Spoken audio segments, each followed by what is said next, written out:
नमस्कार। आज की इस पुस्तक विमोचन की मंच पे उपस्थित भारतीय भाषा समिति के अध्यक्ष पद्मश्री चोमू कृष्ण शास्त्री जी, भारत सरकार की उच्च शिक्षा विभाग के सचिव आदरणीय विनीत जोशी जी, CIIL के director professor Shailendra Mohan ji, CICT के डायरेक्टर प्रोफेसर R चंद्रशेखरन जी, उच्च शिक्षा विभाग के एडवाइजर आदरणीय श्रीमती मनमोहन कौर जी और यहाँ उपस्थित भाषा की जगत की सभी महानुभाव, प्राध्यापक, प्राध्यापिका, भाषा विशेषज्ञ, अन्य अधिकारी मित्रगण तथा पत्रकार साथीगण, मैं सबसे पहले भारतीय भाषा समिति CIIL, CICT और उसकी CIL की उड़िया भाषा समूह, तेलुगु भाषा समूह, कन्नड़ भाषा समूह, मलयालम भाषा समूह, इनकी प्रयास से आज और तमिल CICT के समूह को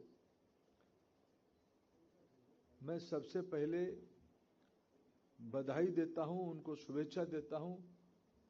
इकट्ठा अनेक दिनों के बाद, सब तो अपना अपना कोहट में काम कर ही रहे थे, लेकिन एक राष्ट्रीय स्तर पे भारतीय भाषा परिवार की ओर से भारतीय भाषा समिति की प्रयास से आज 55 दुर्मूल्य साहित्य, भारत की इंटेलेक्चुअल डिस्कोर्स को, बौद्धिक वाङ्मय को आज योगदान करवाने की पवित्र काम किया गया। हम लोग उसकी साक्षी बने। मैं आप सबकी ओर से ये सभी संगठनों को शुभेच्छा देता हूं, बधाई देता हूं। मित्रों, राष्ट्रीय शिक्षा नीति 2020 भारतीय भाषा आधारित शिक्षा की परिकल्पना किया है। भारत में शिक्षा बहुत पुरानी परंपरा है। ये साहित्य एक शब्द से सीमित होने वाला विषय नहीं था। भारतीय भाषा मनुष्य की सबसे पहला वैज्ञानिक उपलब्धि है। एक दूसरे जीवंत व्यक्ति को, अपने मनोगत को, मन भावना को एक उच्चारण, एक शब्द, एक व्यवस्था जो बनी, वो भाषा हुई।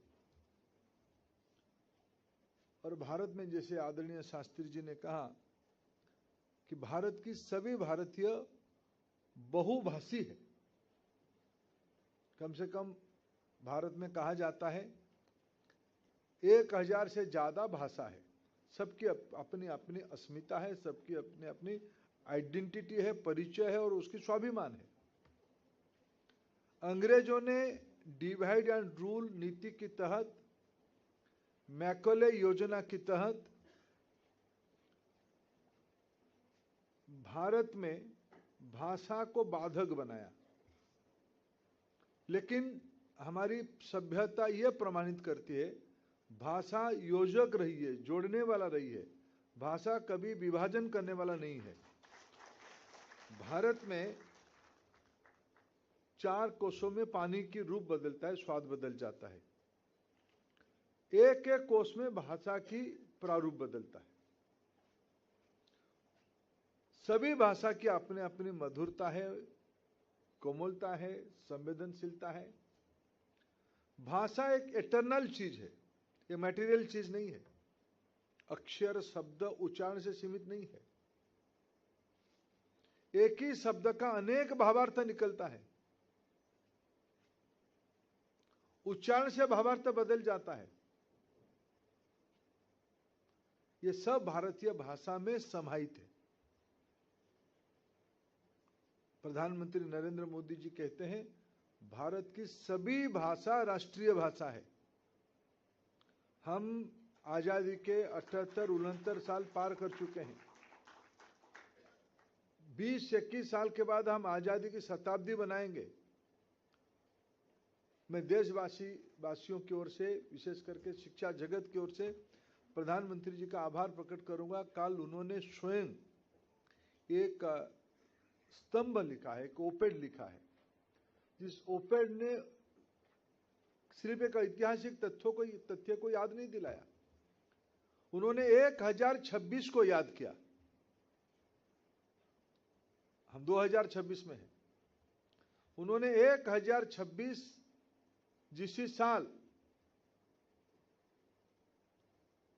आक्रांता गजनी की मामूद सोमनाथ को भूलुंठित करने का नाकाम कोशिश किया था, आक्रमण किया था, वो था 2026। यानी हमारी देश में आक्रांताओं की आयु 1000 साल की है।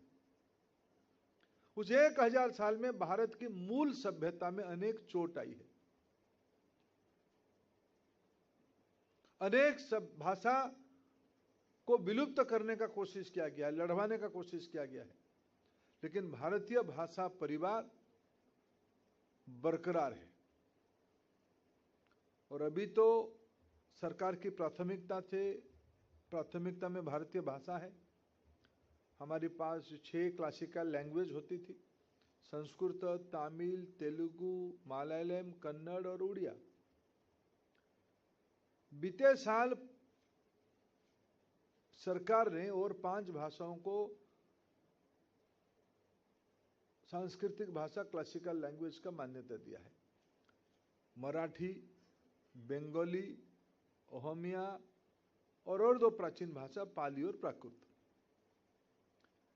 ये 11 भाषाओं को, और अभी सरकार ने और 2 निर्णय किया है। पिछले बार उसके लिए योजना बनाई गई है, उसकी क्रियान्वयन 2 विभाग अलग स्ट्रीम से कर रहे हैं।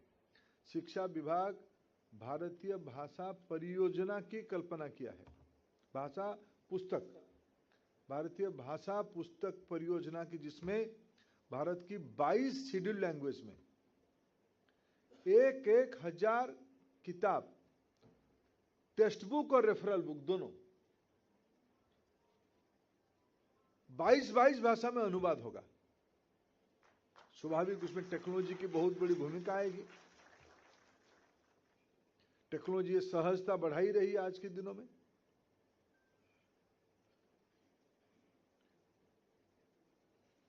दूसरी ओर संस्कृति विभाग एक पहल शुरू किया है, भारतीय ज्ञान भारतम।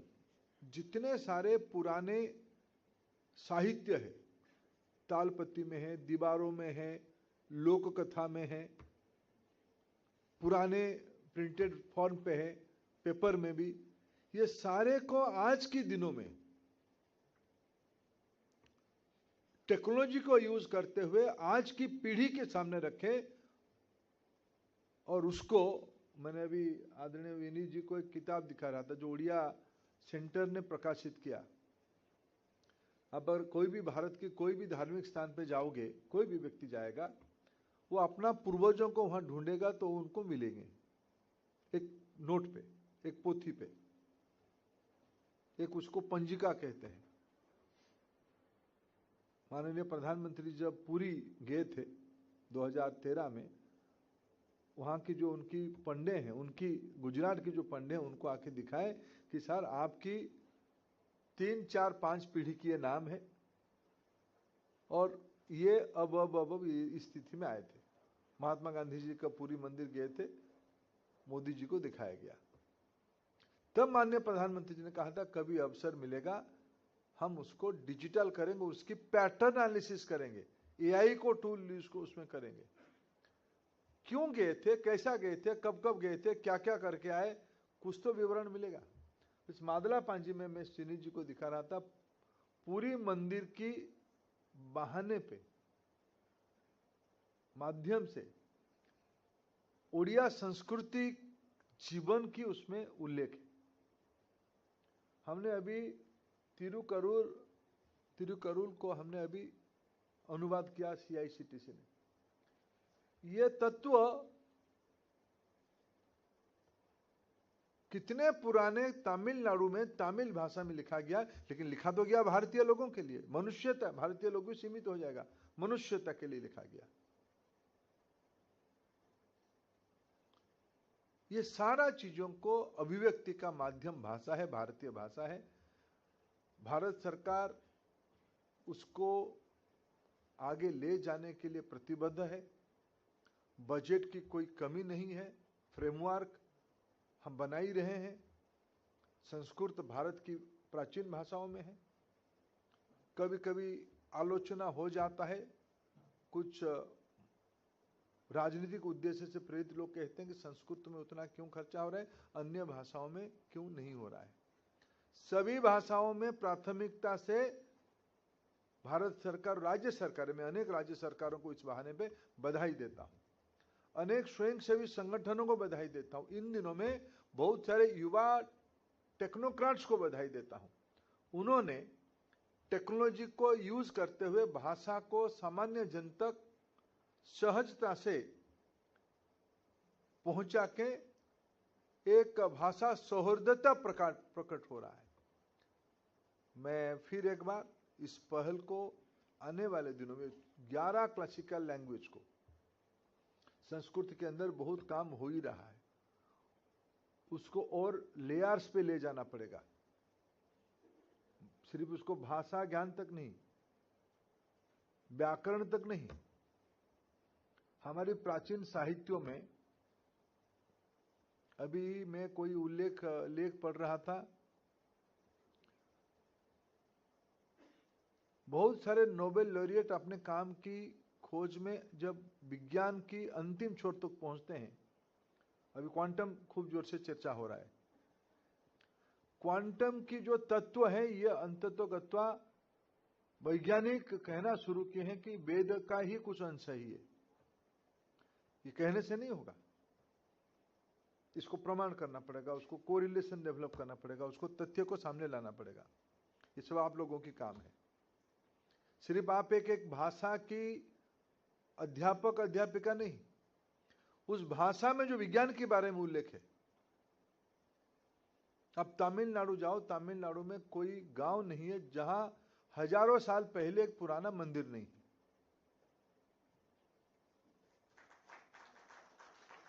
भारत में कम से कम 1000 स्थान है, देश में मैं कह रहा हूं 1000 स्थान है जहां हजारों साल पहले की रॉक आर्ट है। उस रॉक आर्ट में उस समय के आधुनिक समाज मैग्ना कार्टा को प्रजातंत्र की जननी मानते हैं। हम भारतीय समाज को प्रजातंत्र की जननी मानते हैं। भारत प्रजातंत्र की जननी है। 4वीं सदी में, 4th सेंचुरी में तमिलनाडु की तंजावुर इलाका में एक शिलालेख में एक पंचायत की कल्पना उल्लेख किया गया है। अशोका ईसा पूर्व 262 में 61 में कलिंग में युद्ध किए। उस युद्ध की वर्णन आज की अफगानिस्तान में लिखा है, आज के अफगानिस्तान में शिलालेख में लिखा है, समलगढ़ में, तो आजकल अफगानिस्तान में है। यह भारत की व्यापकता थी। आज एक किताब आज भी हमने विमोचन किया। जो लोग देश में विभाजन करना चाहते हैं अपने राजनीतिक स्वार्थ से, वो सभ्यता के इतिहास को अनदेखा नहीं कर सकते हैं। एक पुस्तक तमिलनाडु में हिंदी में बनी है। तमिलनाडु में राम जी की प्रतिमा, मूर्ति, मंदिर कहां कहां है उसमें उल्लेख है। वह सब 1000-1500 साल पहले की है। ऐसे अगर सूत्र हम ढूंढेंगे भारत के सभी प्रांतों में, रुक्मिणी जी की, कृष्ण जी की पत्नी रुक्मिणी जी, द्वारका में लोग जाते हैं, अरुणाचल में रुक्मिणी जी के गांव तक, कहां आज के अरुणाचल है, कहां आज द्वारका है। ये सभी की जो खजाना सभी भाषाओं में पड़ा है। ये सारे 11 समिति की और बाकी अन्य विशेषज्ञों की दायित्व है इसको आज सामने लेके आना, उसकी प्रसंग और उसकी तत्व दोनों को सामने लेके आना, और टेक्नोलॉजी को यूज करते हुए उसकी